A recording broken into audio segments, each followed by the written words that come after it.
Good evening. Welcome to the Tony Kinnett Cast here on the Daily Signal, nationally syndicated, first on 93 WIBC. Whether you're joining us from our radio or TV side of things, the live stream over on YouTube, or of course the podcast stuff, we're thrilled to have you here this Tuesday, August the 25th.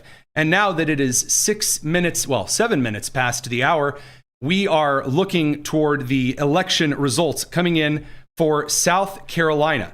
So we have a couple of things set up to track that particular election here in just a couple of minutes. But before we get to some of that, let's dive into the major breaking news coming out of both the Middle East and the pretty serious situation going on between federal judges and the Supreme Court. And it's going to be a doozy. So out of the Middle East first, right up front here, there are fuel shortages throughout the entire country.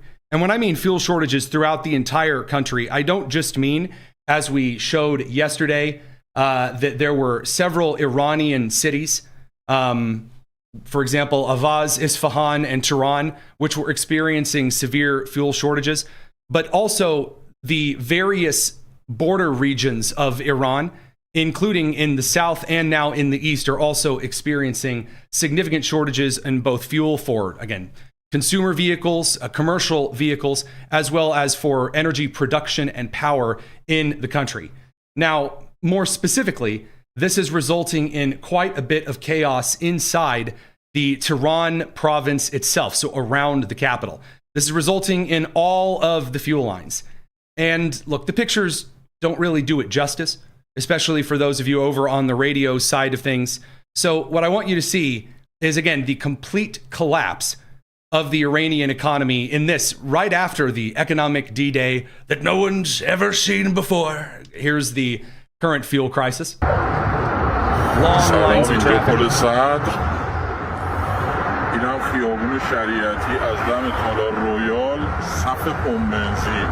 You say, Tony, that's just one video. Oh, you want more? Why, sure. Here are all of the videos. Car after car, people after people, person after person, city after city that has nothing. The money is worthless. The rial, if you pooled all of the rial in Iran together, you might have enough to buy a jawbreaker from Kalamazoo, if you pleased and put sugar on said please.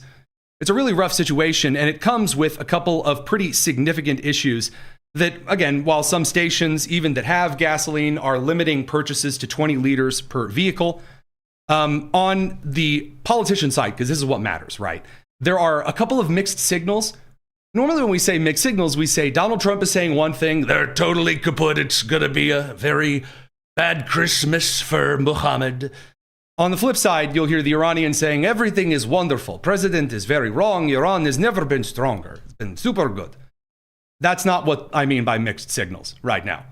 Mixed signals in Iran right now means that you have the deputy foreign minister, Jari Babadi, foreign minister Ghirardelli. He said to Iranian negotiators that the U.S. needs to correct its errors and return to its commitments for the MOU, like the Memorandum of Understanding regarding the Strait of Hormuz. So they're begging to return to the MOU. Another, like the parliamentary president, of the Iranian regime, Pezeshkian, is now pressuring foreign ministers to seek the United States and apologize, which is just funny. Then you have Ghalibaf and also a couple of the hardliners in parliament who are saying, no, what we really need to do is start attacking. Iran's deputy foreign minister, Ghari Babadi, made another statement today. It said, why should we always wait for America to attack? We can take preemptive action.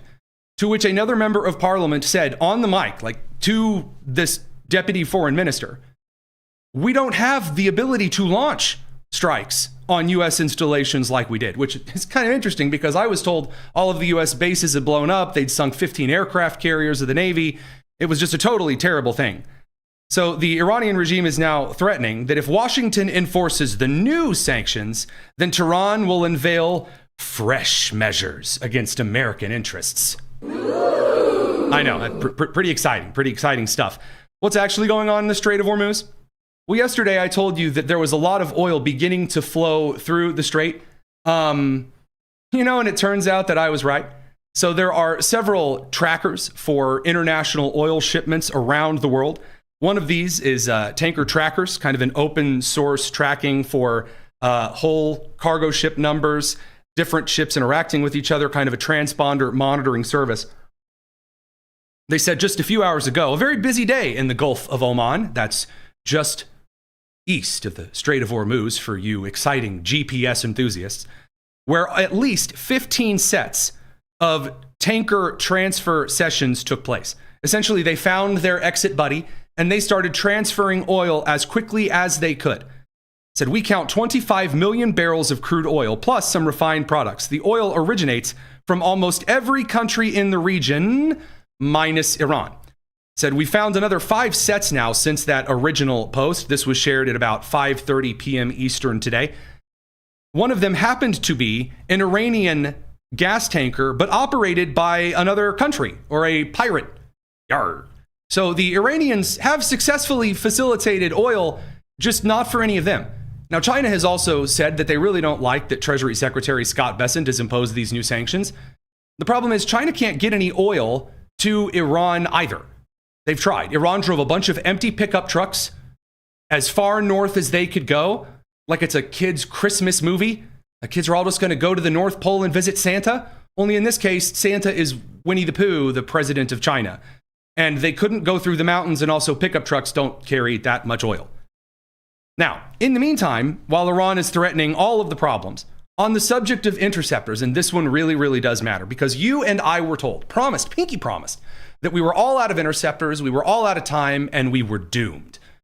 And I remembered saying here on the show over the last week, in fact, the last 2 weeks, that there happened to be a new wave, a new style of interceptors that do not cost millions and millions and millions of dollars to make.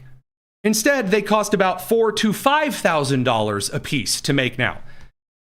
So the UAE has now localized drone defense production. Remember when I said that the United States was essentially making the UAE its outpost in the Middle East? And then the UAE cut Iran off in the middle of this whole economic fury operation, economic D-Day kind of a thing?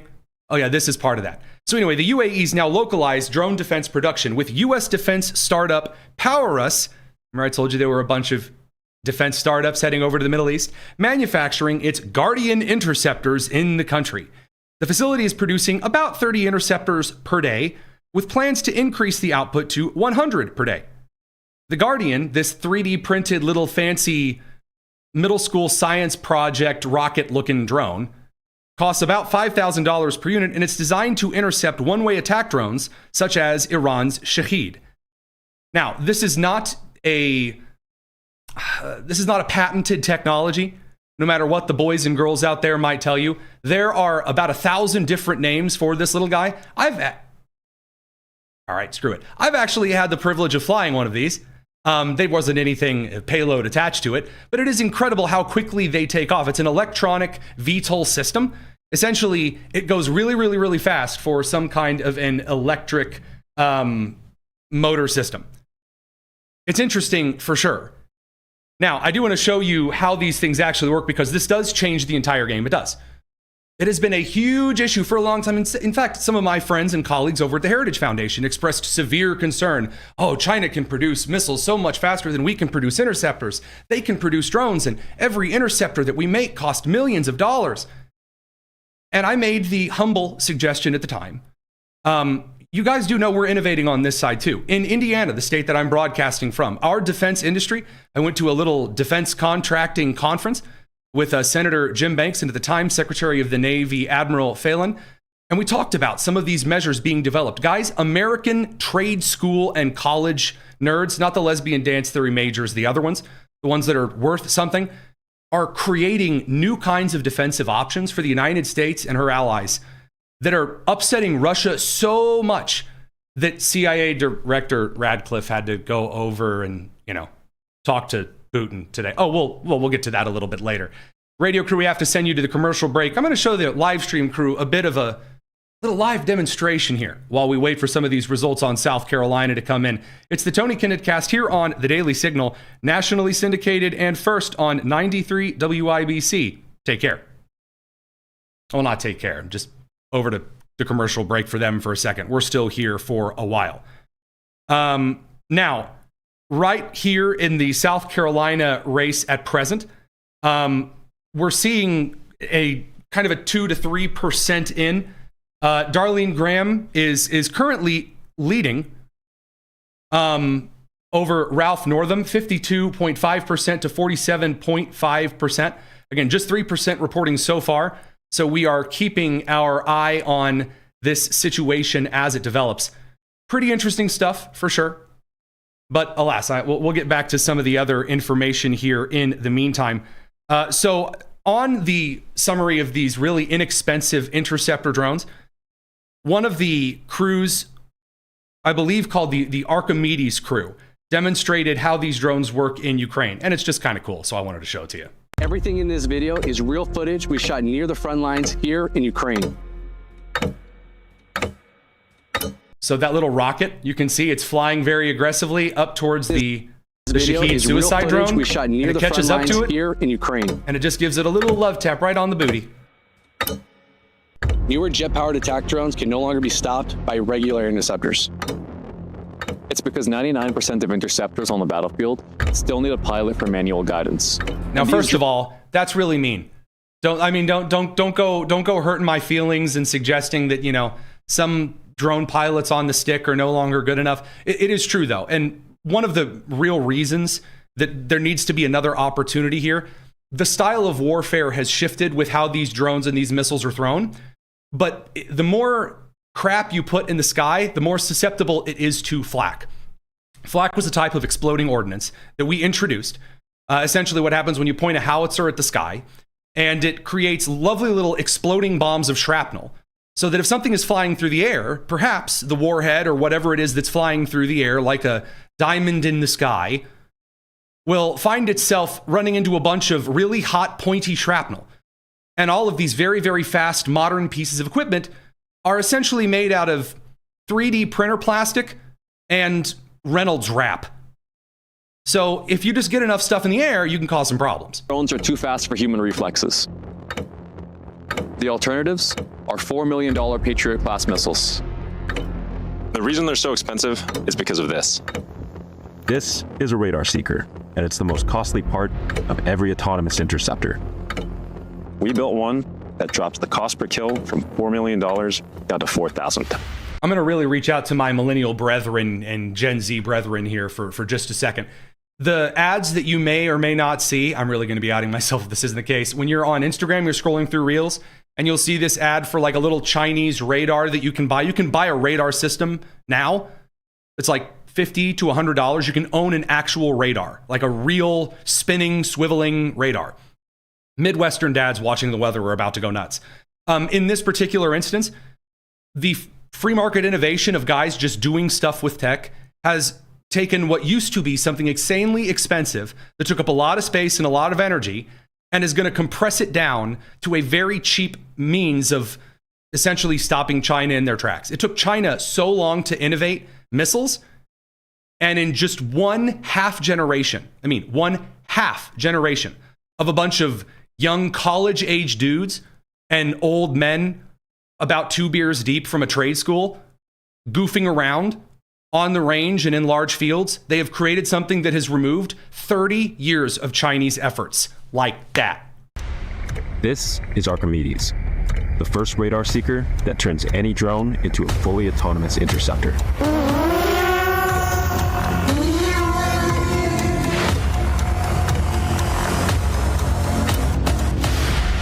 Now, I will be honest with you guys.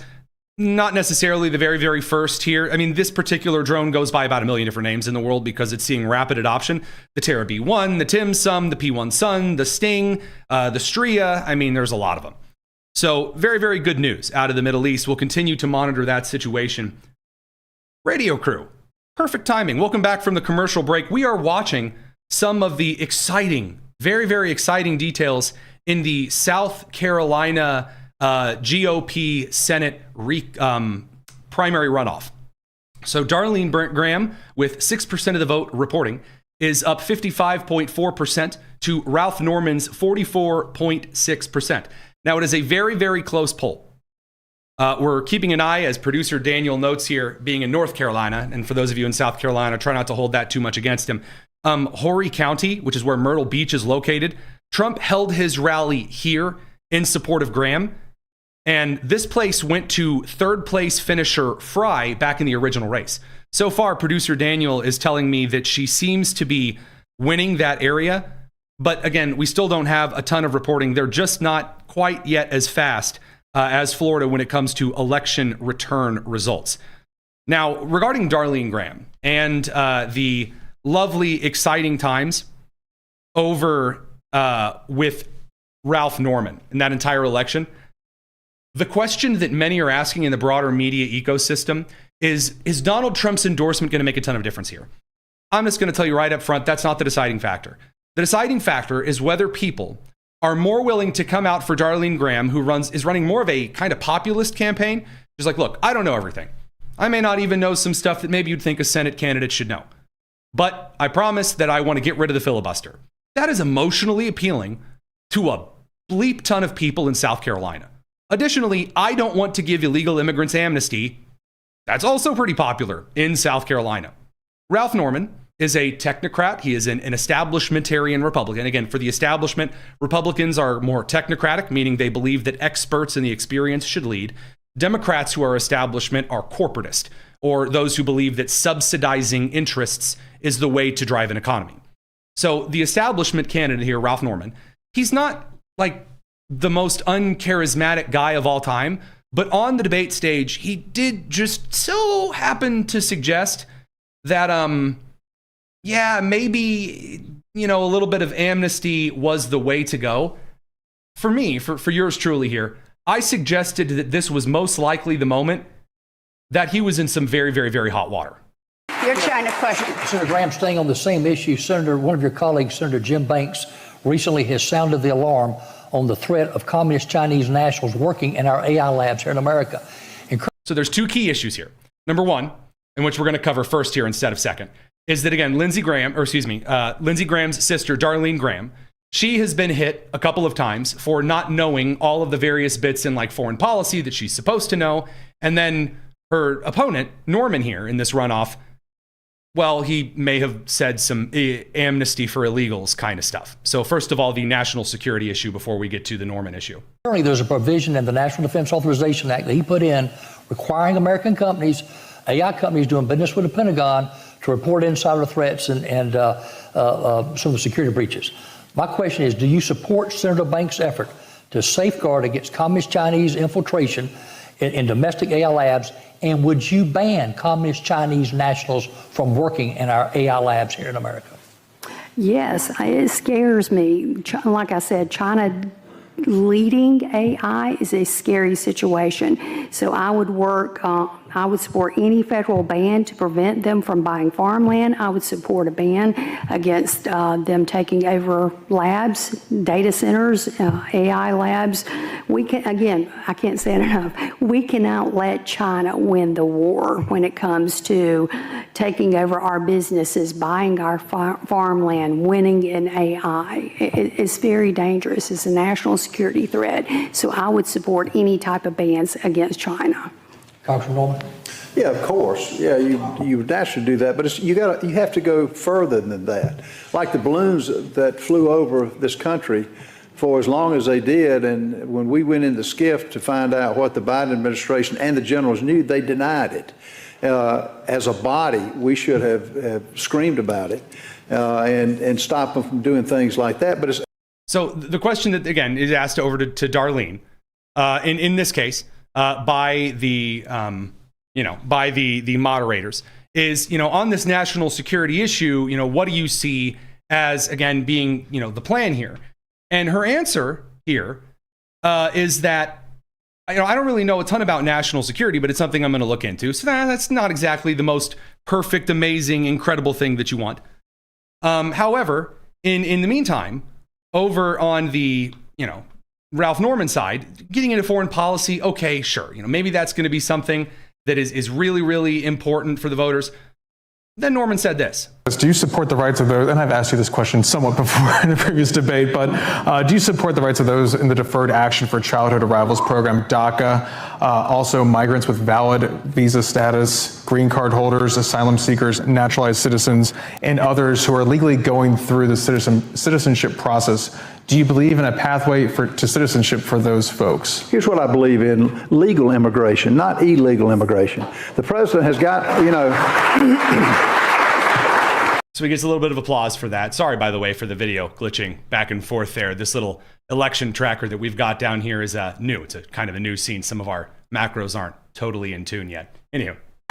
We have to have a pathway, but you have to get the illegals out of the country now. You're either legal or you're not, and you get them out of the country. And then you have an expedited area for those workers who have been here and have not caused trouble and provide work and for different companies. You have a organized way. Okay, so the problem is that in South Carolina, voters don't like that. Voters don't like that. Voters don't like the idea that because there is, let's say, a hotel owner who can't find enough people to hire to clean the hotel, that instead that guy gets to use illegal immigrant labor here on special super duper visas to work subpar wages, to work on wages that perhaps do not as closely follow the law and undercut Americans. A lot of South Carolinians, by the polling data, are very upset about the H-1B visa program. They don't like the idea of foreigners coming into the country and undercutting Americans applying for jobs.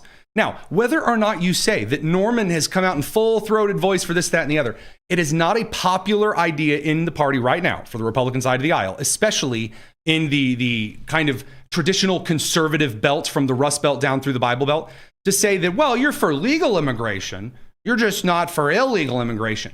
Voters are more concerned about the merits of the person coming in. And just saying, well, you need slave labor because who's going to pick the cotton? Got kind of a little bit of a troubled history making that argument in South Carolina. Now, right now, again, Darlene Graham, 57.3%, with Ralph Norman at 42.7%, 9% reporting. Now, there is one little bit here that is worth noting on some of the polling in South Carolina, and that is that these two are very, very close. Very, very, very close in the polling leading up to the election itself. So according to a Trafalgar poll from August 22nd to August 24th, the Darlene Graham, Ralph Norman, and then undecided. Darlene Graham, again, the senatorial incumbent, so to speak here, 47.9%. Ralph Norman, 47.8%. And then undecided, 4.4%. Okay, we'll see. I think this is all going to come down to the Charles Barkley, who can point up more points on the board, like a terrible.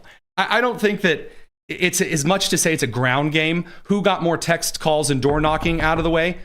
I will say this, Darlene Graham nor Ralph Norman, neither of them made the decision to just put a bunch of people on the side of the road and like wave flags and like hold up signs, which is good. We're learning, I guess. That's nice. I mean, I suppose here. So again, we're keeping an eye on this race throughout the evening.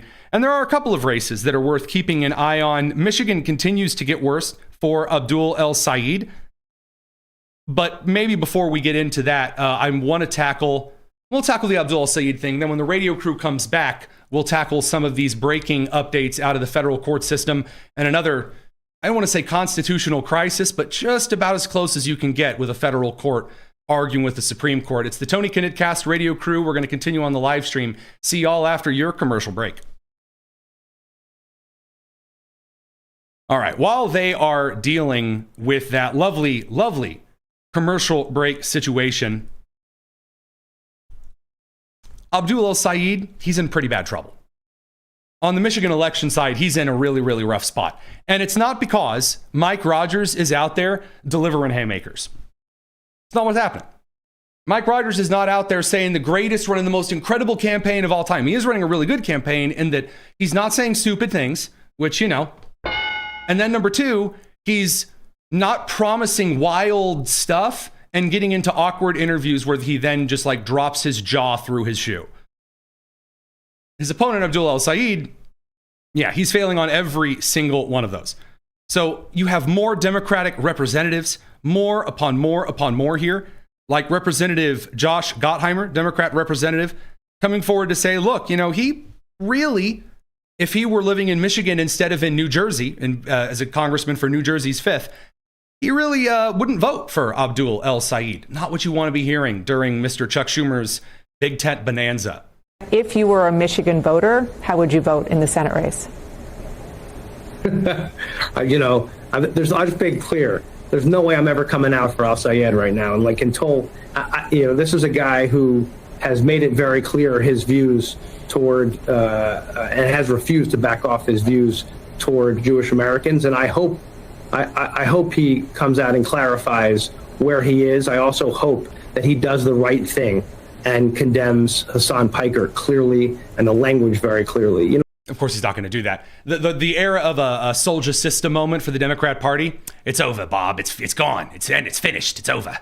So I will mention this, though, before we dig too much into Abdul El-Sayed, and we're watching some of these election results, getting ready for some breaking court news here. As far as Abdul El-Sayed is concerned, he and Darlene Graham have a lot of similarities in that they are populist candidates. So to be clear here, the Republican establishment, in its establishment manner, is very technocratic. They believe in people with lots of experience and lots of very fancy degrees, the experts running things. Sometimes that goes well, and then sometimes those people just gather in a back room and make decisions and let you poor commoners, you ragamuffins, roll around in the dirt like dogs. And that's become rather unpopular. That's the whole uniparty argument that was made, again, really through the rise of the Trump administration and through the Make America Great Again movement. Darlene Graham is more of a populist than she is a technocrat because she doesn't have the senatorial experience.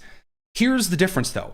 When Abdul is put in a really rough spot, as all populists are when they don't know something, because Abdul knows absolutely bleep all about running a position in the Senate. He knows nothing about federal law.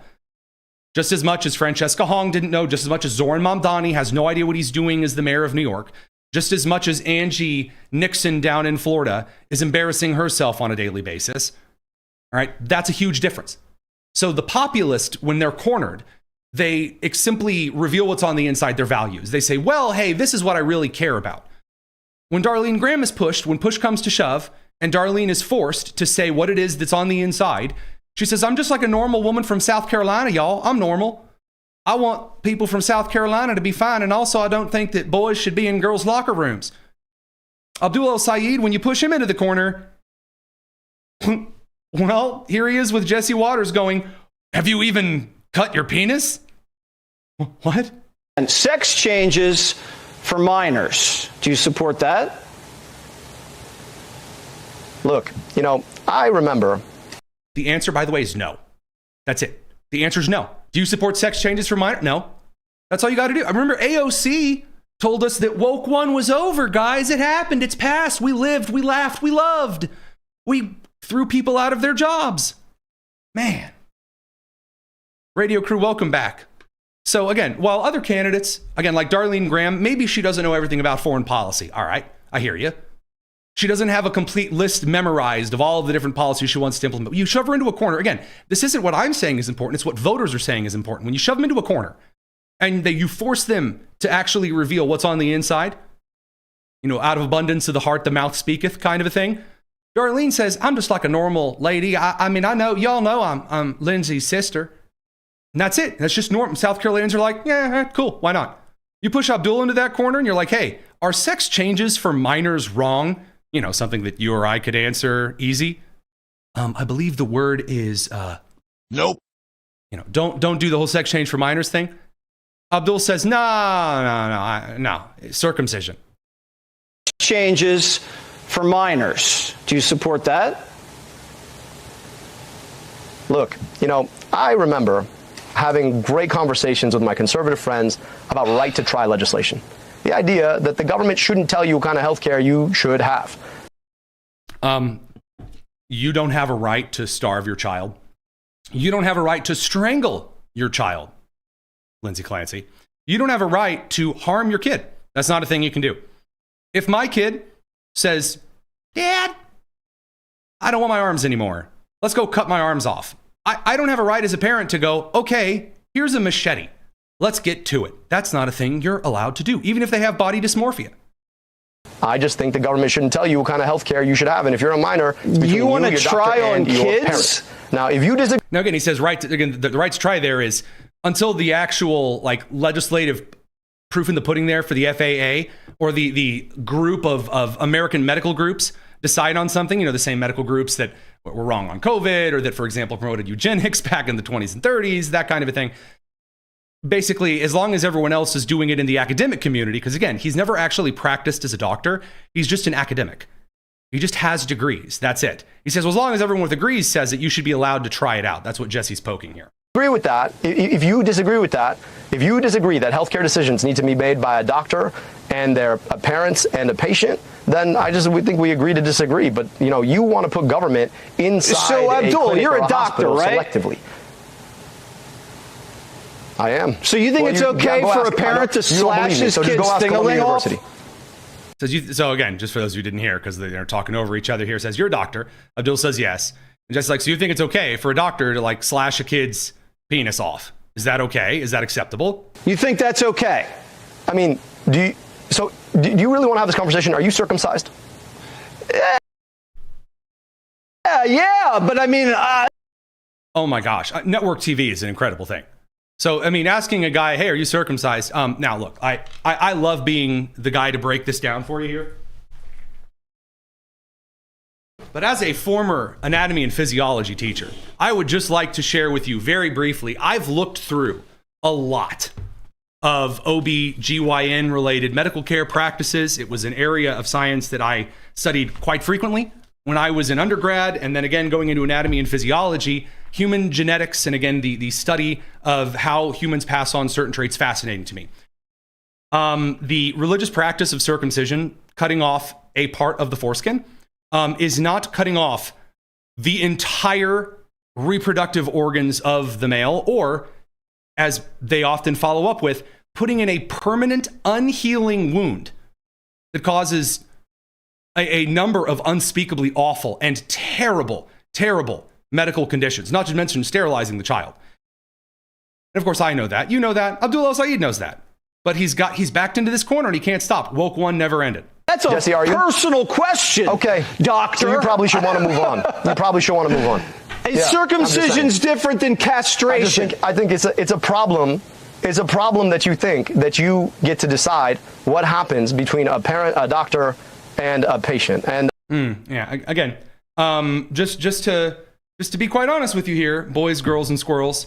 I'm going to say that doctors don't have a right to, again, mutilate children. Medical malpractice is a real thing. We are seeing a lot of those who have detransitioned, who are suing doctors and medical institutions. Those cases are going very well for the plaintiffs in those cases, those suing that they found that they were treated quite poorly, that they were abused, that they were sterilized, that they suffered significant damages, not to mention the trauma, the injury, etc. ad nauseum. And it is quite ad nauseum here.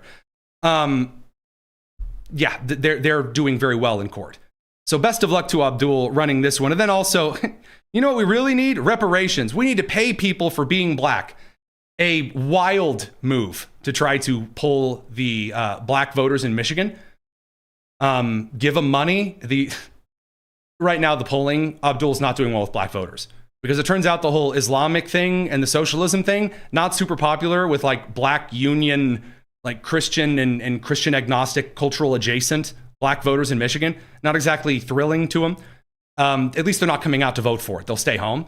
So Abdul's like, what if I give you money? And we owe the reparations of recognizing that this country was built on uncompensated labor of enslaved people.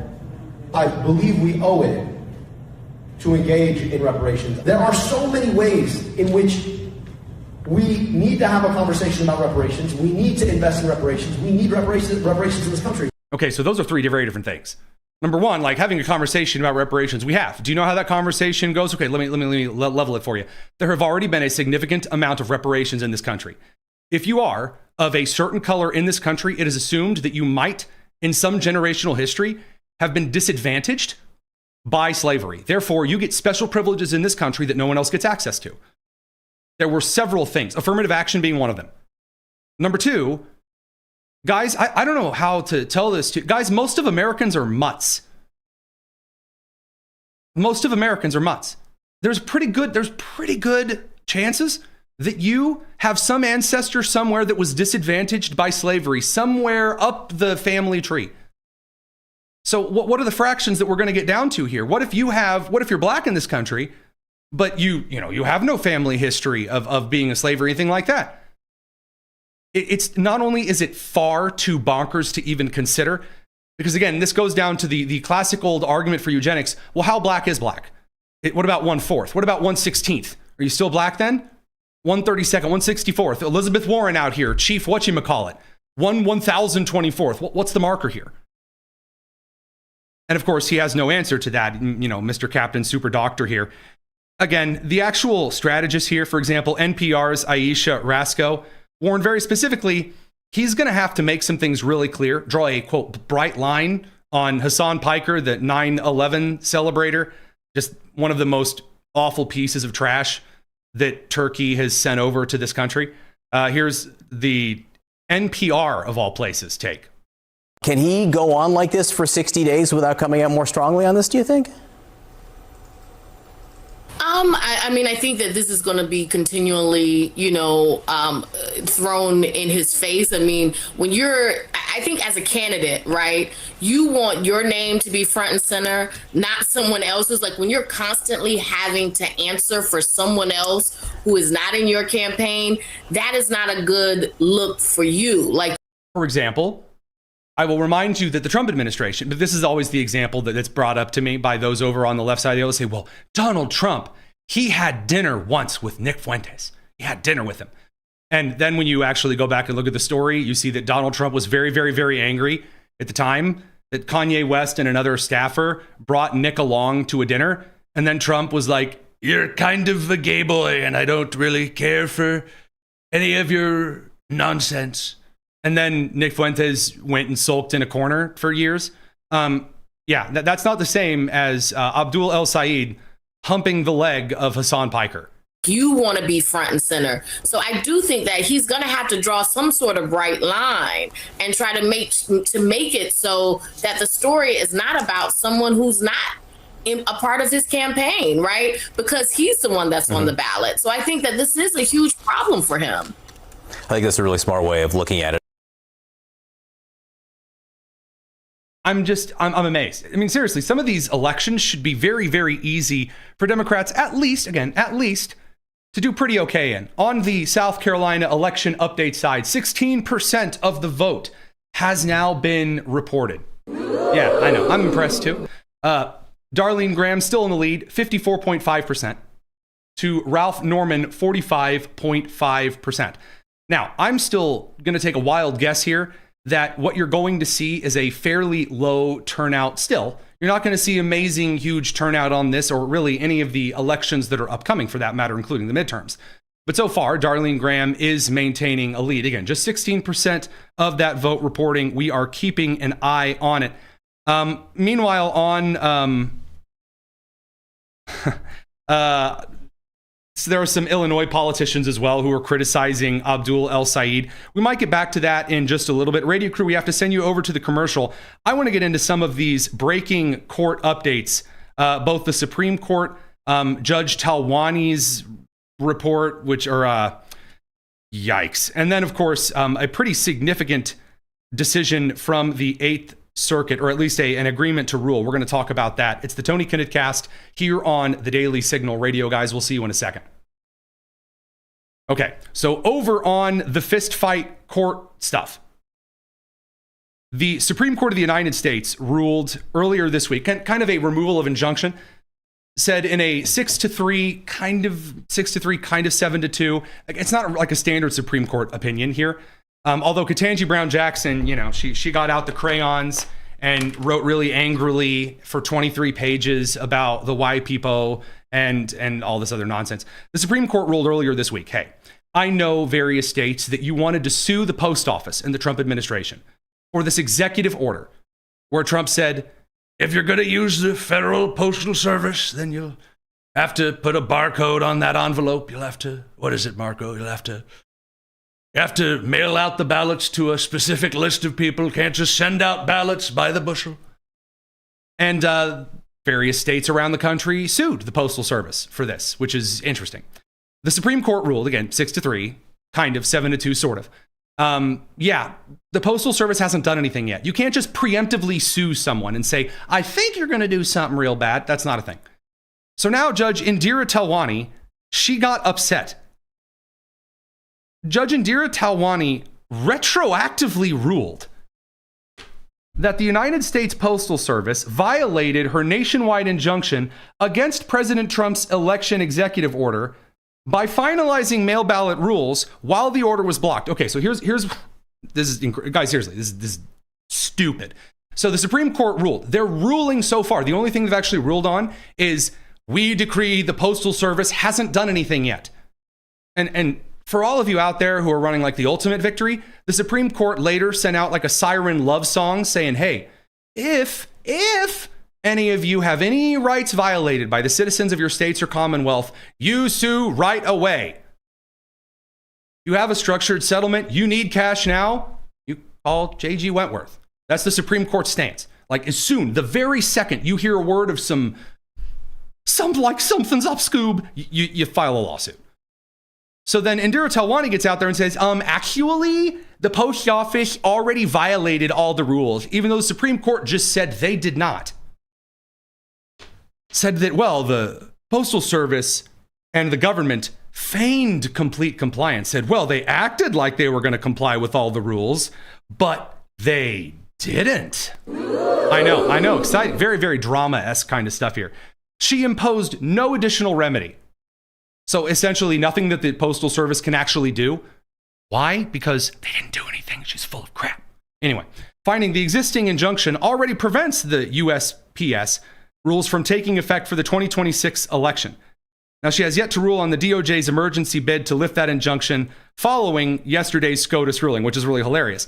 So the Supreme Court already ruled earlier last year, Trump versus CASA Inc., June 27th, 2025. They said, hey, you're a federal judge. You get your panties in a bunch. You get your boxers in a thorn bush. Here's the thing. You can't just issue a nationwide injunction because you're a federal judge for that district. Just because you're the federal judge for the Western Court of Nebraska, you can't just declare everyone has to stop. You're not that special there, homecoming queen. That's what Clarence Thomas wrote. Now, he wrote it in a lot more flowery prose than I did, but at least the man didn't use, crayons. Radio crew, welcome back from the commercial break. So we have a lady judge, Indira Talwani, of the Star Wars name variety, throwing just an absolute pitched fit after the Supreme Court has already strucken her down twice. So they have already slapped her in the face with a gloved hand 2 times. The first time was when they said, hey, even if you don't like how a case is going, you can't just issue national injunctions because you want to. Now, by the way, you can make the case that Indira Talwani is acting on behalf of the parties affected in a lawsuit on elections. But the federal government doesn't control and run elections. The states do. She can't issue an injunction on behalf of the state of Indiana. Indiana's not suing her. And according to the Supreme Court, judges have to be under class actions under Rule 23, the Administrative Procedure Act remedies, such as vacature and similar mechanisms, means that judges have to be very explicit and they have to thread a very fine gauge needle to actually get some of this stuff done legally. Did Indira Talwani do so? Nope. I know. Very, very shocking indeed. Now, how is the Supreme Court going to rule on this? They're going to absolutely slap Indira Talwani. Now, again, is the Supreme Court in charge of Indira? No, she's not. Now, Congress exists, and they could bring her before Congress for impeachment proceedings, and she can, plead the fifth and say, I was just doing my duty, but no one's going to do anything because you have to impeach and remove the judge, and that takes a lot of very important ratios.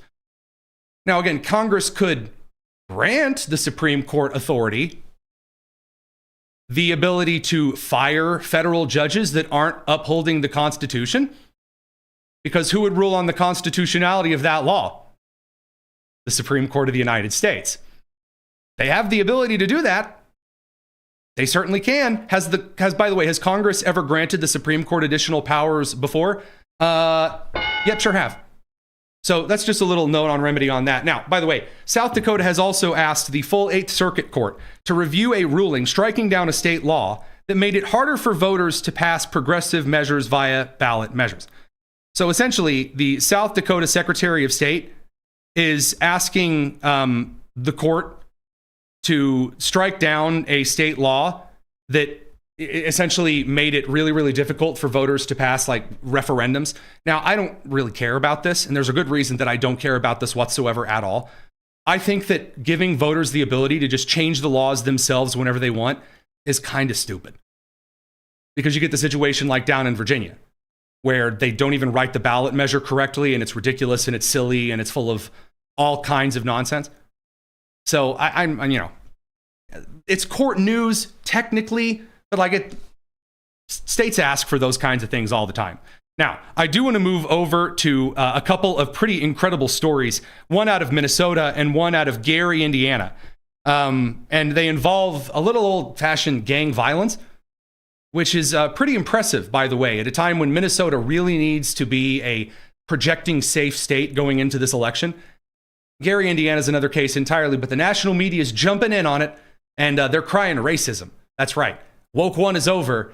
But we've done all the, the children's sterilization advocacy through Abdul El-Sayed. Now it's time for a bunch of race baiting. It's exciting stuff.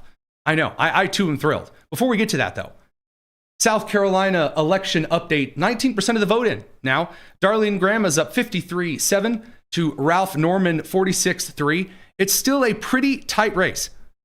That's not necessarily a bad thing. I mean, I'm not exactly concerned, for example, that the Democrat going up against the Republican candidate in the midterms is going to face an especially tight race. Again, it is South Carolina after all. But what I am interested in seeing is which areas turned out more than others. Now, very briefly before the end of the show, just this evening before the end of the broadcast hour, because we're going to get into a lot more on the show tonight. We have Alan Dershowitz on here in a couple of minutes. We have this in news on Minnesota and on Gary, Indiana. I did want to take a brief moment to talk about the passing of Dolly Parton. Dolly Parton is an incredible, incredible lady. Again, probably one of the last universally liked individuals in the United States.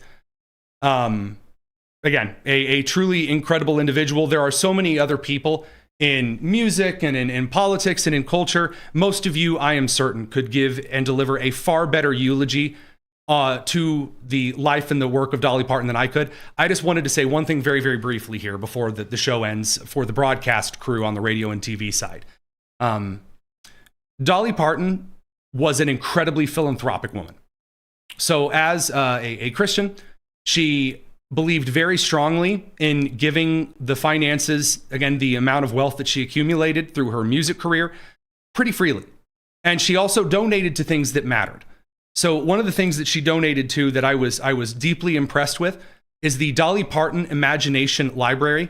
So the Dolly Parton Imagination Library, around a lot of the country, allows children to sign up, or parents to sign up their children, and they receive a new book every single month. From the time that they are newborn all the way through, I believe, age 4.5. And it has delivered tens of millions of books free of charge to children across the country. And by the way, some of the books I didn't like at all. I thought they were kind of garbage. Some of the books are phenomenal. Here's what I mean by this. Here's why this is important enough for me to kind of share at the end of the show. Private philanthropy through meaning individuals who want to see some change and then they do it themselves will produce far more in results than any other kind of federal program. The individuals who are running around campaigning around the country right now saying, well, we need to tax the billionaires, not giving the fair share. They have millions of dollars of their own. Are they participating in any of these kind of broad scale charities? No, most of them are not. There are a lot of poor and middle class people in this country who sacrificially give in charity that are doing far more, either by the value of their donations monetarily or through the sweat of their labor. They are giving to projects that are making some incredible differences, and Dolly Parton was a beautiful example of that in the American spirit. At a time of polarization, she always maintained a very patriotic attitude. Again, an incredible woman, a very talented musician and vocalist for sure. And she will be very, very dearly missed. On that note, before we move forward. There are some individuals who are already trying to like hyper politicize her death and say that she was actually really bad because there were causes that she didn't donate to. That's engagement bait. Ignore that kind of nonsense. We're not even going to give any of that stuff some air over on the show. Now, in the meantime, as far as kind of plans for the future go, again, the radio and TV broadcast sides, you guys are leaving, although I'm getting a message that one of the TV crews is going to be sticking with us, so that'll be interesting. Let's talk about Minnesota.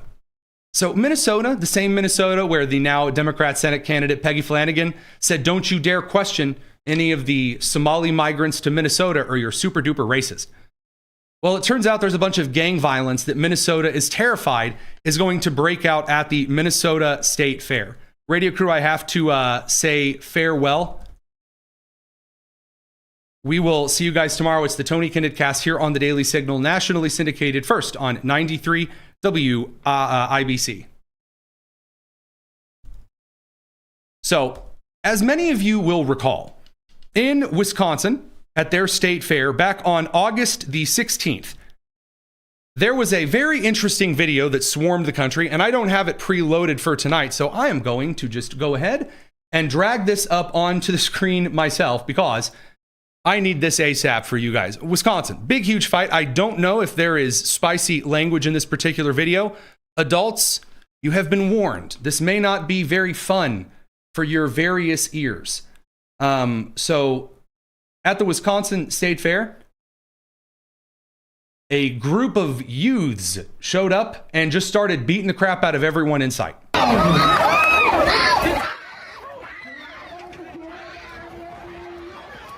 So a bunch of black teenagers and young adults showed up to the Wisconsin State Fair and just started beating everyone in sight that they could.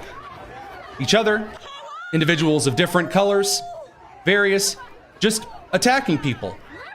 Any reason? You know, just fascinating behavior. Well, the Minnesota State Fair is right around the corner. And, turns out that Minnesota is really, really nervous that now Somali gangs, which again, I was told the Somali community, there were no gangs. I was told, oh, it's all the white people back in the United States. It couldn't be these Somalian migrants with their special protected status. They don't have any gangs here. Well, Minnesota is now sending strongly worded letters, begging, wishing upon a star that Somali gangs not fight each other at the Minnesota State Fair. Interesting. So while all that's going on, again, the Wisconsin situation is going on. I believe we have the Minnesota official that is begging very, very, very kindly. Maybe they should hand out some flyers. We've had gangs coming to the Minnesota State Fair for 30, 40 years. You've had gangs coming to the Minnesota State Fair for 30 or 40 years. Really? Is that a thing? Local Hoosiers in the chat. I'm just asking because I'm, kind of an Indiana guy here. You know what? Actually, there's a Texas person too. I'll bet you won't see that kind of a thing in Texas here. Quick question. Does this happen at the Texas State Fair, at the Indiana State Fair, which I don't usually go to? Are there like a ton of gang fights at the Indiana State Fair? Is that a thing? But they've always agreed the fair is neutral ground. And let's all go have fun and respect the fairgrounds. That is so gay. That's so gay. Are these gangs like they're the mafia? No, you come to me. Yeah. You want to the state fair on the day of my daughter's merry-go-round ride. I love it. It's just incredible. So the argument that you're going to make to the organized crime with the Italian mafia declaring Canal Street is off limits? There's Somali gangs. Gee, I wonder how they behave. At Hell's Outcast, Hell's Angels here. The Hell's Outcast used to hang by the pickle stand. The Hell's Angels by the pickle stand.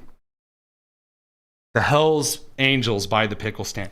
Hey, here's a cool question. If you know there are people that are in organized crime and gangs, I'm sorry, this isn't the 1920s. Why don't you go bleeping make an arrest? I've been here for many, many years, but clearly doing some very, very important work if the gang's hanging out by the pickle stand. We've never had threats of violence like we're having from the Somali gangs.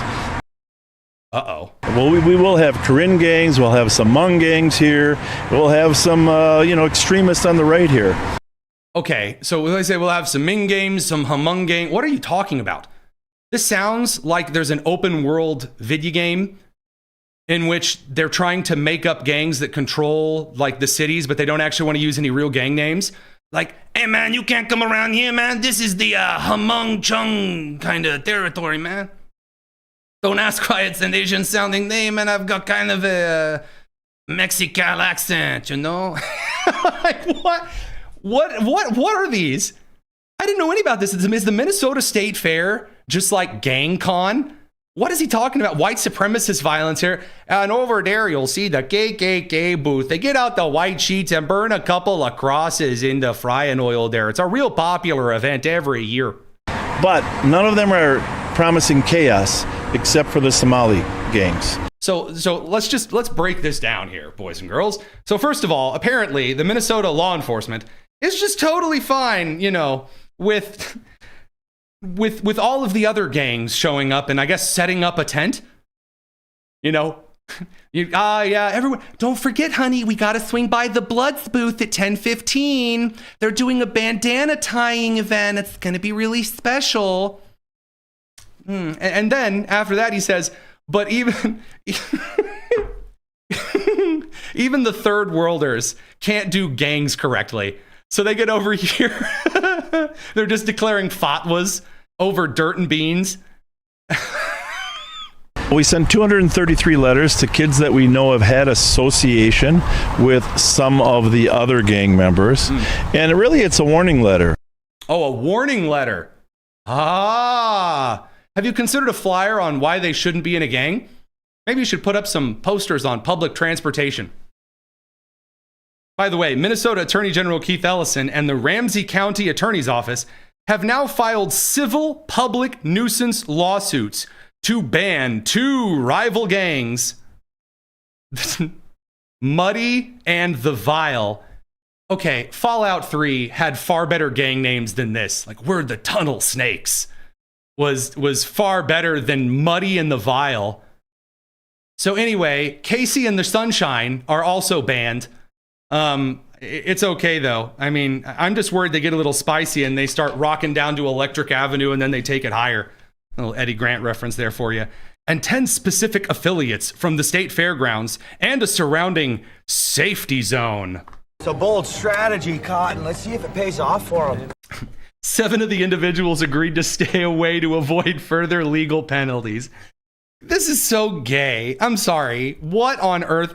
Investigators have linked members of Muddy to violent retaliatory incidents, including shootings at high school graduation. Now it's an American event. Fights at local coffee shops. Look at me. It's my latte now. And carrying firearms with extended magazines at public festivals. We was doctors and lawyers and stuff. Incredible. It's just incredible stuff. Beautiful.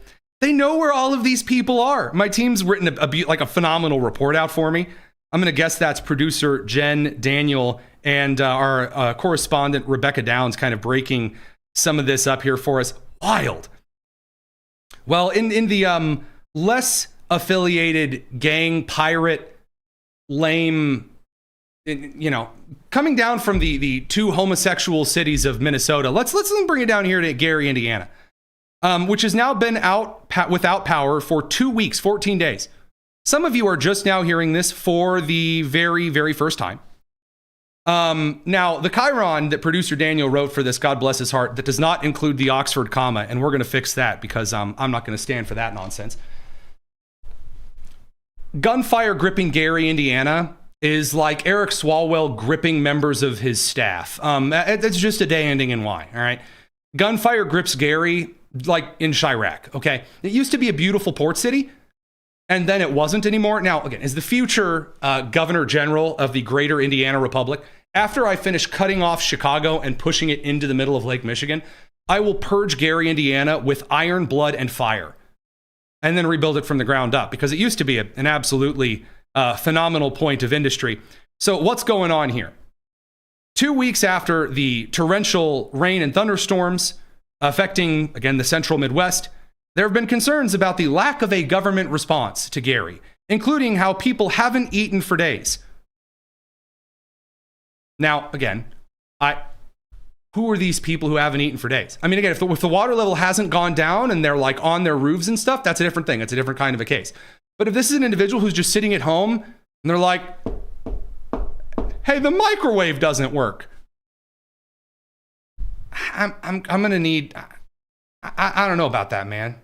Anywho, Governor Mike Braun of Indiana has called for a state investigation.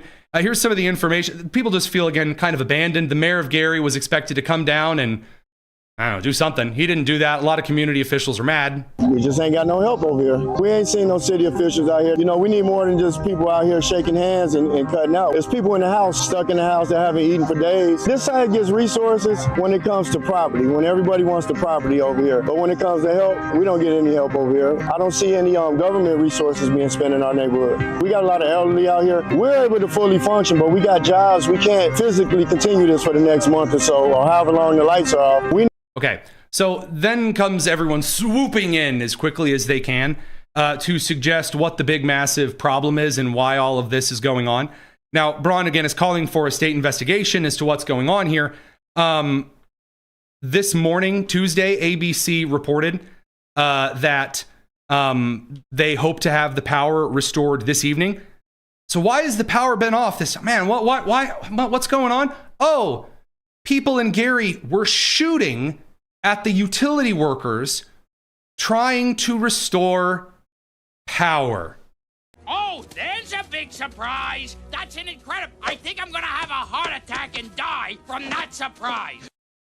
So the NIPSCO, the NIPSCO utility workers in Gary, Indiana, on Friday night, August 14th, 2026, between 12:20 and 1:30 a.m., a marked NIPSCO Jeep SUV carrying 2 employees was struck by gunfire while they were scouting storm damage in the 200 block of Rutledge Street. Oh, Rutledge Street. Yeah, well, there's your problem. In Gary. The vehicle was hit at least twice. One bullet lodged in the back of a headrest. Damage included holes in the rear and window tailgate area and other parts of the vehicle. Thank God in heaven, no one was injured. The workers were assessing damage related to power restoration after major storms earlier that week. So NIPSCO then just paused restoration work involving the crews in Gary. Why? Because they're being shot at by hood culture.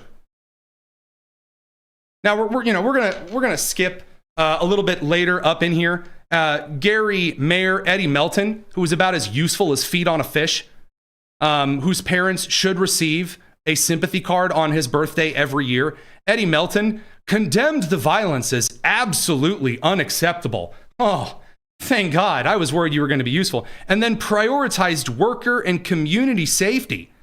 Wow. Incredible. By the way, this was so bad that even union officials, USW Local 12775, also noticed like a big pause in a pending safety plan. So like everything kind of ground to a halt. And of course, no suspect or clear motive was publicly identified because it's Gary. So what happened? Well, the race baiters came out and said, you know whose problem it is. One guy wrote, got a ton of likes on X. Gary, Indiana has been without power for 11 days. This is back on August 22nd. Gary, Indiana is 76% black. Yet another example of environmental racism. It's so bleeping disgusting.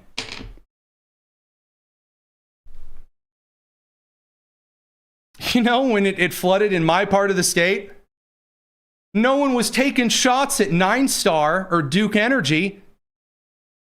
You know, I didn't feel the need to, break out one of the ARs and go, do a Somalian parade route.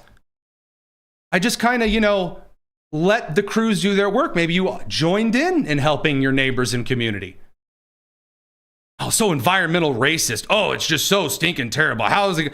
People are getting shot at. They're trying to turn your power back on.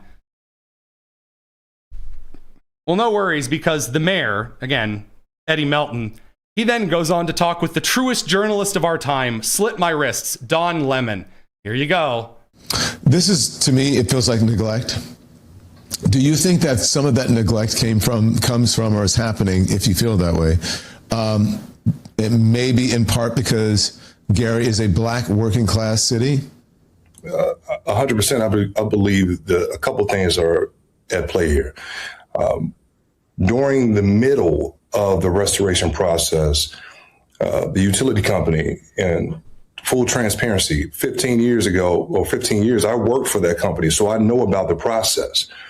They were releasing the updates of restoration, and Gary was not listed on that restoration list.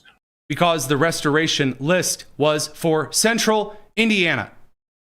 Now, I don't know if any of you kids out there have ever looked at a map of the greatest state in the whole bleeping country, Indiana, in its current borders, not the future borders where I, take over Southern Illinois and push, Chicago into the Lake Michigan. Gary, Indiana is at the top north left-hand point of the state, northwest.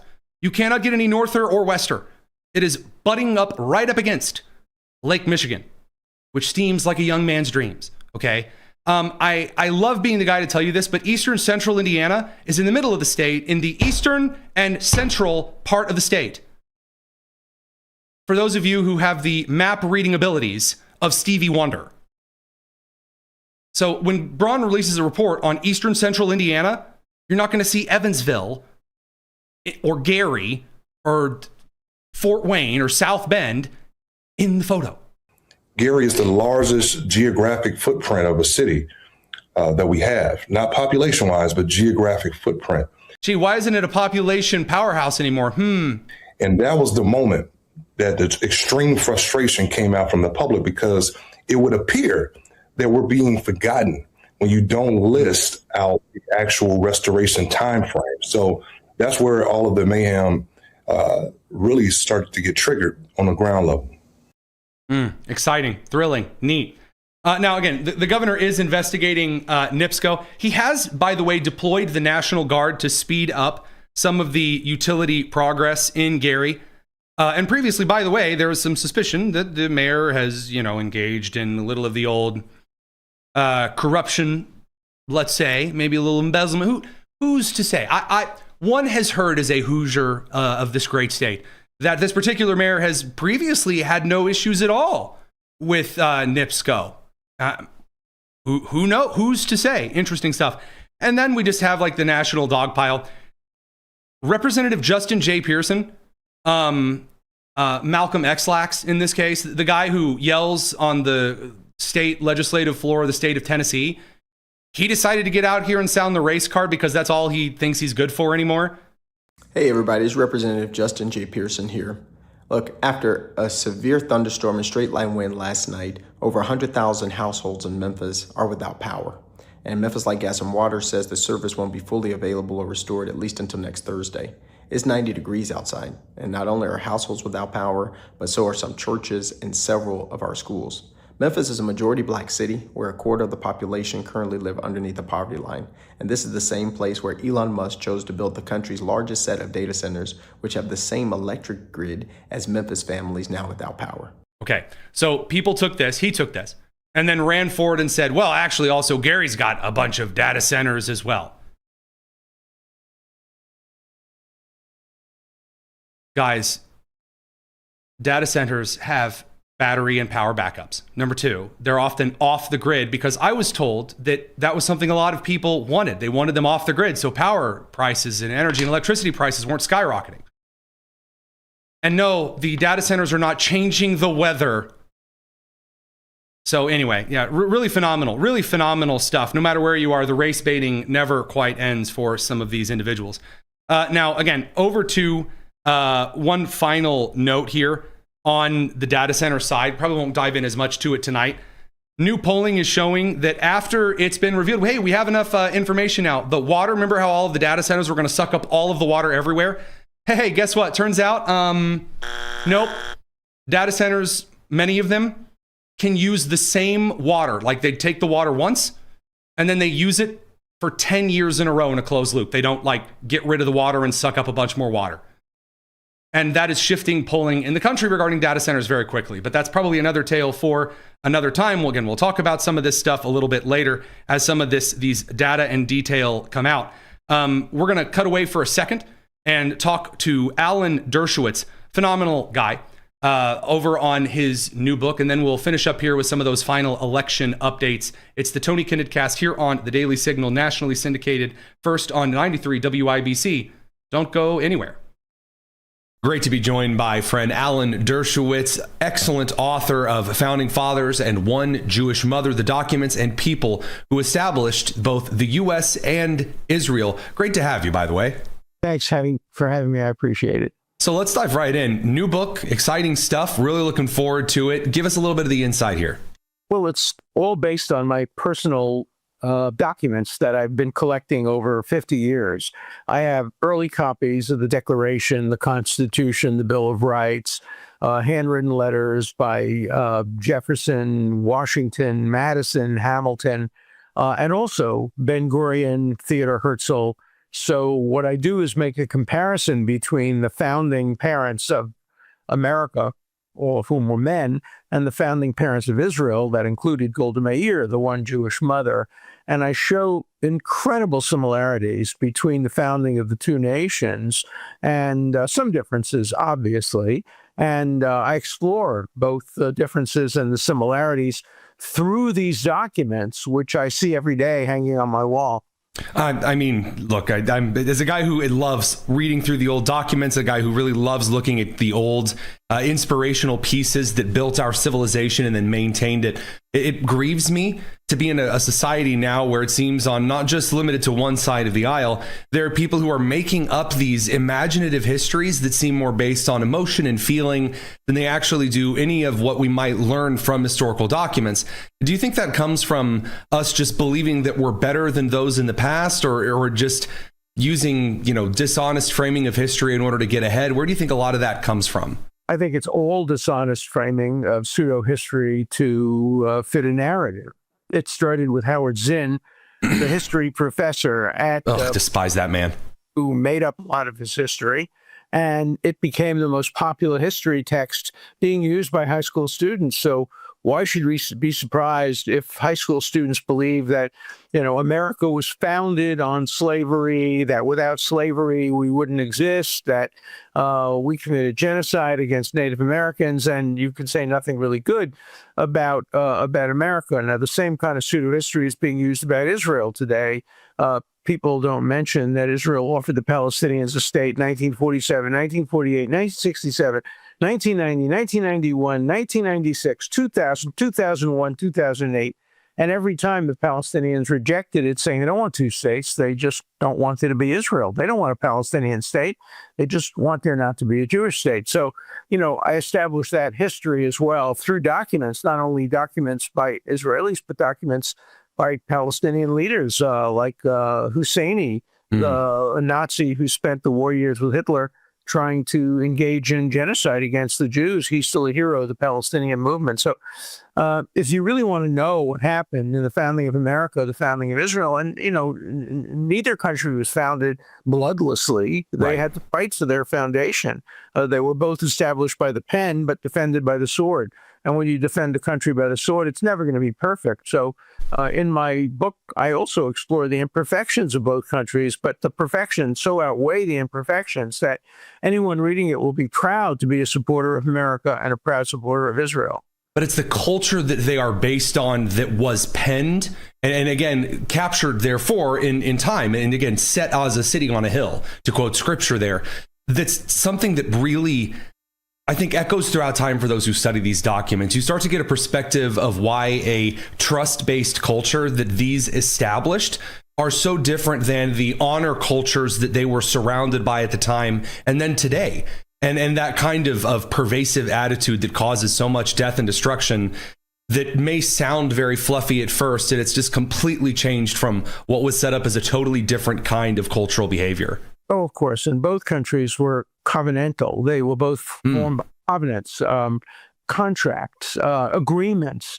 Both were essentially democratic, although the founders of the United States never used the term democratic. It was a dirty word because it was used to justify the the French Revolution, which was on at the time the American Constitution was being drafted and debated. So you never hear the word democracy, you hear republic.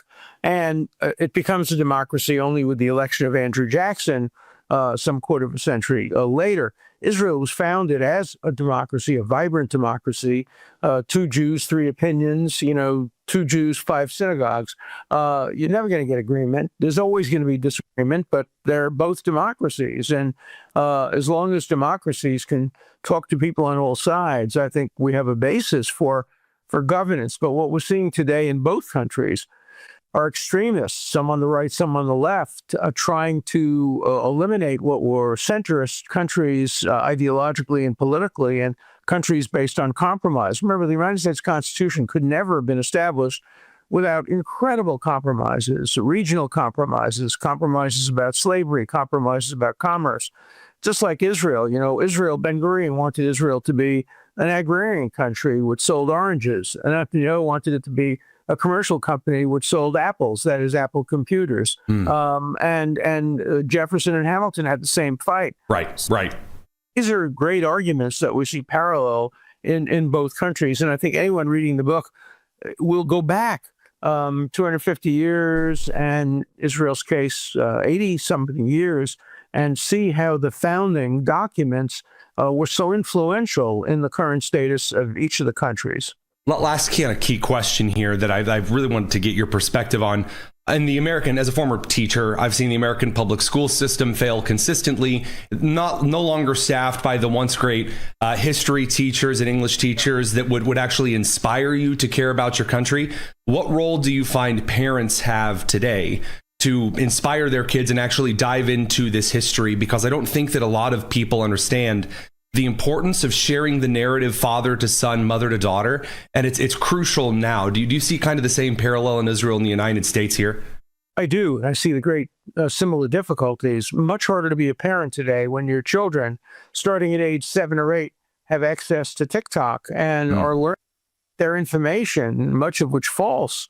And then you come in, you say, but here, let me tell you what really happened. And they say, well, I didn't see that on TikTok. So it's much harder to be a parent who educates, much harder to be an elementary school teacher who educates. I think the greatest failings in America, though, are in universities. Harvard University is now a second-rate university. Harvard Law School is a place of mediocrity. They used to be great places, no longer. They have become totally overtaken by wokeness, political correctness, DEI, and they are in the process of destroying great universities. And we're going to see China take over intellectual leadership of the world because Harvard University is no longer a world leader. I'm going to be debating at Oxford in a couple of weeks. I'm interested to seeing whether that has restored. We see Cambridge University is in the sewer now after what it did to that poor young African-American man who they created and then allowed to fall into such despair that he committed suicide. We're seeing a failure of American universities, starting with Harvard, a place that I've been connected to now for 63 years. Right. I know it well. It pains me to say what I'm saying, but mediocritas instead of veritas should be the symbol of Harvard. Wow. Again, the consequences of the abandonment of the Western civilization fathers, and I don't just mean the fathers of our history, but the fathers of our families. I mean, imagine what could be solved at all of those levels. Alan Dershowitz, can't thank you enough for the time. Again, founding fathers and one Jewish mother, the documents and people who established the U.S. and Israel. Really great stuff. Thanks for giving us a couple of minutes, sir. Thanks for having me. I appreciate it. Now, in the quick context here before we get some of the updates on the South Carolina primary runoff, because things are changing very quickly and it is getting more interesting. Really quick, we just talked a little bit about Israel. Ages ago, on the march to Israel, Moses struck a rock and water gushed forth. And then he struck a rock again after God told him to talk to the rock instead. And Moses got in trouble for it. It's why he didn't ever get to set foot in the promised land itself. And that water must have been the most cool and refreshing thing ever. Unlike the water that you might find in Flint, Michigan, or Gary, Indiana, for example. That is one of the fantastic reasons why, the many amazing reasons why I use a Cove Pure in the studio, and I always have. a delicious supply of Indiana well water, which biblical scholars tell us, if you dig through the Hebrew and the Koine and the Aramaic, that actually the water that came out of the rock when Moses smote it is just like Indiana well water run through a cove pure. It removes all of the impurities, like lead, like chlorine, like fluoride. It gets rid of all because it's reverse osmosis. It's delicious. It's got a hot setting. It's got a cold setting. And they're doing $250 off for people right now who use the wonderful link they've provided for me, covepure.com/Tony K. That is divine water. New York City's water system can get bent. Flint, Michigan, yeah, I don't need to be led through that nonsense again. And again, even the rock smote on such a fine day of Moshe stands nothing compared to the beauty of water from a Cove Pure. So thanks to them for sponsoring the show. Please don't hurt me. Little bit of fun there, but I really do recommend the Cove Pure. It's an excellent machine. Again, my wife makes me haul water to and from it all the time for a reason. So back to the South Carolina election results. So things have changed just a brief minute. Now there is 61% of the vote reporting, and Ralph Norman's kind of catching up to Darlene Graham just a little bit. It is currently Darlene Graham at 51.5% to Ralph Norman 48.6%.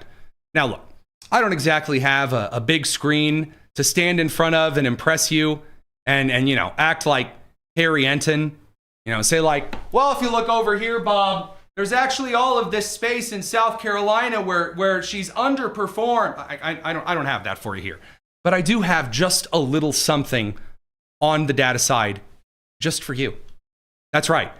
It appears that there is a 5-point increase in expected turnout for Norman on election day as opposed to early voting.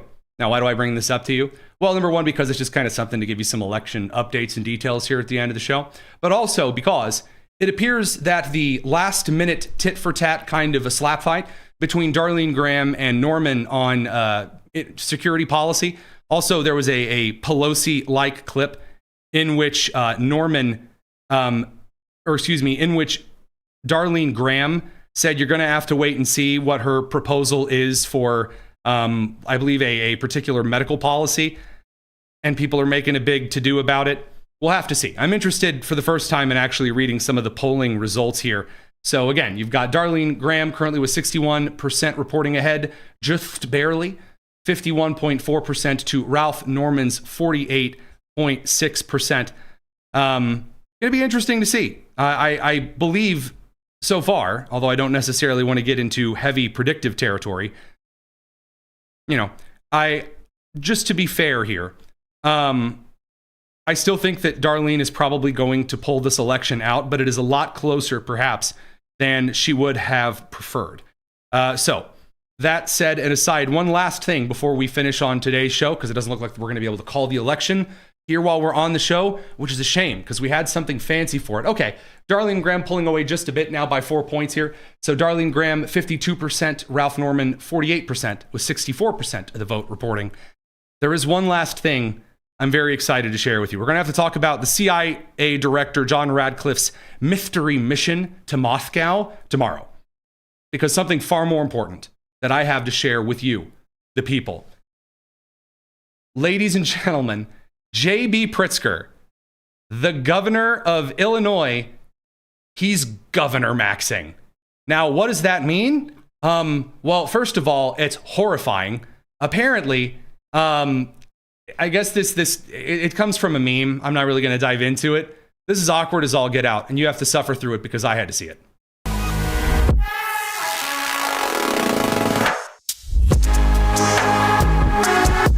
So it's for those who are listening and you are not watching, it is a black and white video where the lighting slowly hits J.B. Pritzker's face and you have a bit of the modern funk music. That's P-H-O-N-K. And it says, quote, asterisk, when you're in an aura farming contest and your opponent is J.B. It's like, oh, okay. Some little slow motion looking to the left. Doing the Okay. All right, that's great. Excuse me. That's really gay and or retarded. So first of all, when you're in a Golden Corral closing competition and your opponent is JB Pritzker, when you're in a questionable blackjack winnings in Vegas competition and your opponent is JB Pritzker, I hate the memification of like their own staff, like people's own staff doing things. Donald Trump also did one that was actually kind of funny. Just to be clear here, play both sides here. He did the opening of Skyrim. Man, we have like no references tonight for those of you of kind of the upper Gen X and the boomer generation. I'm very, very sorry. We'll have to cover some of that later. I don't know. Maybe we've got, I don't know, Mike Rogers whistling the Andy Griffith theme or something. We'll find something for everybody. We'll probably get into some of that culture analysis tomorrow, though. I should probably close it off here before I start to ramble. It's the Tony Kinnett Cast here on the Daily Signal. We'll see you tomorrow, 7 p.m. Eastern, right here. Subscribe to our new YouTube channel at Tony Kinnett Cast over on YouTube, and we'll see you soon. Take care. Every state is home to significant historic sites that tell the American story, but not every site is telling that story honestly and fairly. That's why the Heritage Foundation created the Heritage Guide to Historic Sites. This interactive guide equips American citizens with the tools they need to enjoy the sites that depict some of the greatest moments in our nation's history, analyzing them for historical accuracy, and provides resources for families or educators planning a visit. From Mount Vernon to Independence Hall to Gettysburg and more, Americans deserve transparency, and sites that steward our history faithfully deserve our gratitude. The Heritage Guide to Historic Sites invites every American to rediscover the places and stories that define our nation, whether it's across the country or in your backyard. Visit historicsites.heritage.org to start your adventure today.